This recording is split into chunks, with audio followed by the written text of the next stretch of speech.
பாட்டி வீட்டுல ஒரு எலி ரொம்ப நாளா தொண்டை பண்ணிக்கிட்டு இருந்தது. அதை எப்படியாவது பிடிச்சிருந்தோன்னு கூண்டுக்குள்ள ஒரு தேங்காய் துண்டை குத்தி வச்சேன். ஒரு 9 மணிக்கு சத்தம் கடிச்சு எலி மாட்டிக்கிட்டுச்சு. சரி இருக்கட்டும், காலையில எந்திரிச்சு காட்டு பக்கத்துல கொண்டு திறந்து விடுவோம் அப்படின்னு நினைச்சு தூங்கிட்டேன். காலையில பார்த்தா எலி உள்ளதான் இருந்துச்சு.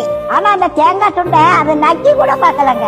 எப்படி வச்சானோ அது அப்படியே இருந்துச்சு. ராத்திரி முழுவதும் உள்ளதான் இருந்துச்சு. அந்த தேங்காய் துண்டை திங்கலாம்ல, அதுக்கு மரண பயம் வந்துட்டு அதனால தேங்காய் துண்டை திங்கிறதுக்கு மனசு வரல. அதுக்கு தேங்காய் துண்டை விட நம்ம உயிர் பிழைச்சா போதும்னு அது இருந்துச்சு. அதே மாதிரிதாங்க காசு பணத்தை சேர்த்து வச்சாங்க.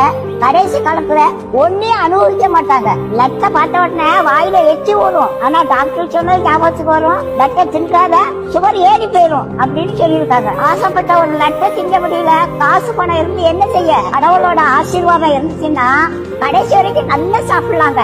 நாளைய தினத்தை குறிச்சு கவலைப்படாதீங்க. அந்தந்த நாளைக்கு அந்தந்த நாளோட பாடு போதுங்க. இன்னைக்கு சாப்பாடு கொடுத்த கடவுள் நாளைக்கு சாப்பாடு கொடுப்பாரு. வாழ்க்கையில முன்னேற ஆசைப்படுவது தப்பு இல்லைங்க. எதையாவது பண்ணி எப்படியாவது முன்னேறிடணும் அப்படின்னு நினைக்க கூடாது. அப்படி நினைச்சா ஏதாவது சிக்கல்ல மாட்டிக்கிடுவோம். நம்ம எப்படி சம்பாதிக்கோங்கிறத கடவுள் பார்த்துக்கிட்டே இருக்காருங்க. நீதி நேர்மை உண்மை உத்தமமா மட்டும் வாழுங்க. கடவுள் ஒரு நாளும் உங்களுக்கு ஒரு குறையும் வைக்க மாட்டாங்க.